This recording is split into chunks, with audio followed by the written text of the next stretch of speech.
Company ने कहा कि यह सार्वजनिक हित में, क्योंकि हम यहाँ 100% लोगों को रोजगार देंगे, नौकरी देंगे। नौकरी तो नहीं दिया, नौकर बना के जरूर उसने रख लिया। आंदोलन करेंगे, गोड्डा को न्याय दिलाएंगे, राज्य के नौजवानों को न्याय दिलाएंगे। 8 दिनों से अडानी पावर प्लांट के सामने वहां के कर्मचारी शोषण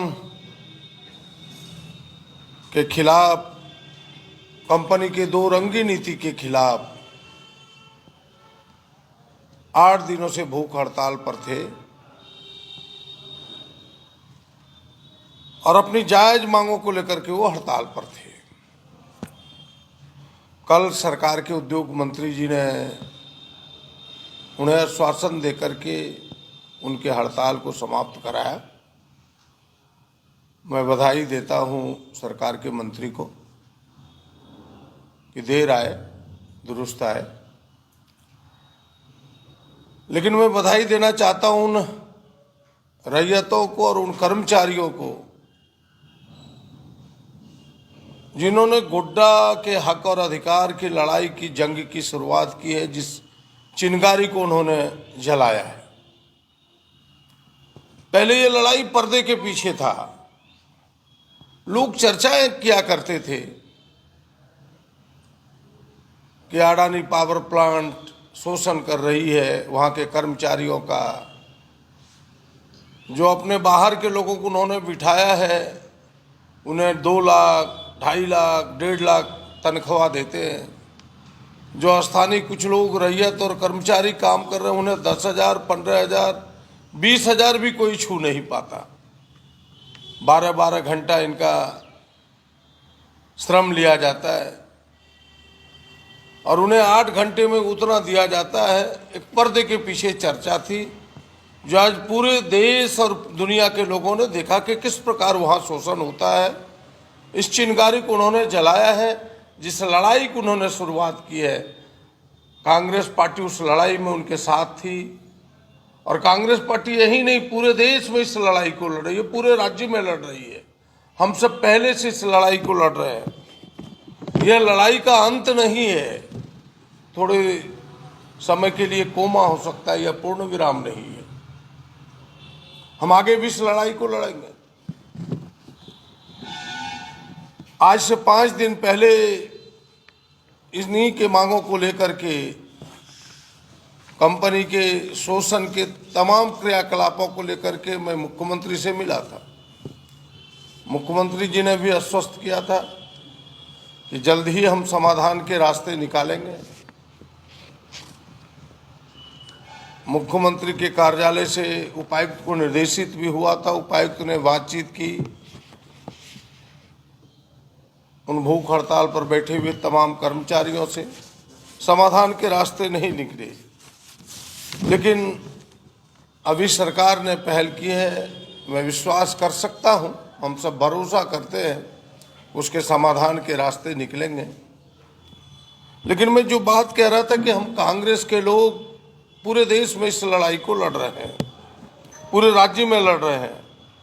और कोई अगर यह भूल बस कहता है कि यह लड़ाई किसी विधानसभा की कोने की है, किसी पंचायत की लड़ाई है, तो हमें लगता है कि इससे बड़ा भूल उनका कुछ नहीं होगा।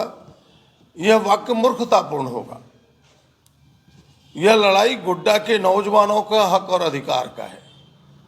यह लड़ाई यहाँ के रैयतों का और उस पावर प्लांट से प्रभावित तमाम लोगों को हक और अधिकार दिलाने का है, जो लगभग 10 वर्षों से शोषित हो रहे हैं। उसकी लड़ाई है और यह लड़ाई आगे जारी रहेगा।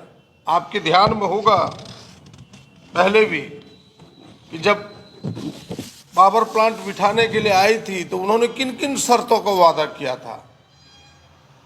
पहले तो उन्हें सबसे बड़ी अड़चन थी कि भाई एसपीटी एक्ट, जिसकी हम चर्चा आज कर रहे हैं कि सिद्धू कानू का जन्मदिन है, जयंती है, जिनकी लड़ाई के कारण संथालपना टेंडेंसी एक्ट बना, उसमें स्पष्ट है कि भाई यहाँ की जमीन का भूमि अधिग्रहण तभी होगा जब वो सार्वजनिक हित में होगा। कंपनी ने कहा कि यह सार्वजनिक हित में, क्योंकि हम यहाँ 100% लोगों को रोजगार देंगे, नौकरी देंगे। नौकरी तो नहीं दिया, नौकर बना के जरूर उसने रख लिया। अंतर इतना ही है। अपने बाहर के लोगों को नौकरी दी, बिहार के लोगों को नौकरी दिया, बंगाल के लोगों को नौकरी दिया, उड़ीसा के लोगों को नौकरी दिया, गुजरात के लोगों को नौकरी दिया, और गोड्डा के नौजवानों को उन्होंने नौकर बना के रखा है। लड़ाई इस बात की है, इसे समझना होगा। यह शोषण है। नौकर के रूप में हम काम नहीं कर सकते, हम कर्मचारी के रूप में काम करना चाहते हैं। उन्होंने कहा था कि जिसकी योग्यता नहीं होगी उन्हें हम ट्रेनिंग देकर के योग्य बना करके सेवा में देंगे, सर्विस में देंगे। एक अच्छे स्कूल और एक अच्छे अस्पताल का निर्माण करेंगे। साथ ही जैसे ही मेरा पावर प्लांट प्रारंभ होगा, सस्ते दर पर बिजली भी देंगे। सारी चीजें नदारत है। आज स्टेट को टैक्स भी नहीं मिलता, देश को भी टैक्स नहीं मिलता, भारत को भी, हिंदुस्तान को भी, क्योंकि company special economic zone SEZ घोषित हो गया है, सेज घोषित हो गया है। तो हमें टैक्स भी नहीं मिलता, केवल धुआं मिलता है, धुआं। केवल हमारा तापमान ऊंचा जाता है, बस यही हमें मिलता है। इसलिए मैंने पहले कहा कि यह लड़ाई कोई सोचेगा कि नहीं केवल चंद रैयतों की लड़ाई है, 2 पंचायतों की लड़ाई है, तो हमें लगता है कि यह भूल है। ये पूरे गोड्डा के नौजवानों के, रैयतों का, प्रभावित लोगों की लड़ाई, जिसे हक और अधिकार हमें दिलाना है, और ये लड़ाई आगे भी जारी रहेगा। मेरी साफ साफ जब कंपनी के लोग हमसे बात किए थे, प्रशासन और मुख्यमंत्री जी से भी मैंने कहा था सरकार के सामने कि भाई 100% वैकेंसी वो निकाले,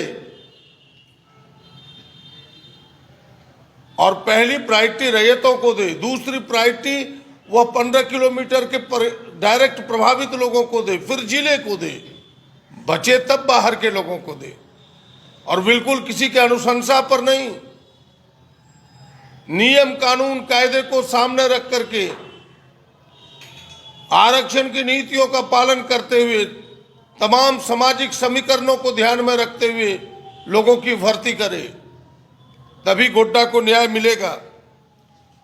और जैसा आपको पता है कि हमने ही नहीं, अभी राष्ट्रीय कार्यकारिणी की बैठक हुई थी, उसमें भी यह एजेंडा आया था कि भाई जो देश भर में कॉन्ट्रैक्ट पर आउटसोर्सिंग एजेंसी के माध्यम से देश के नौजवानों का शोषण हो रहा है, कांग्रेस पार्टी पूरे देश में इसके विरोध में खड़ी होगी।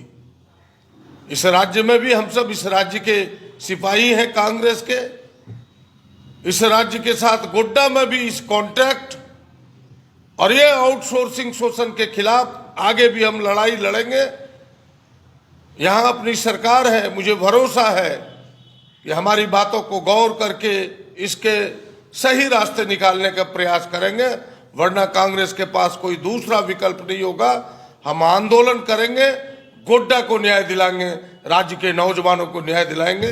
धन्यवाद।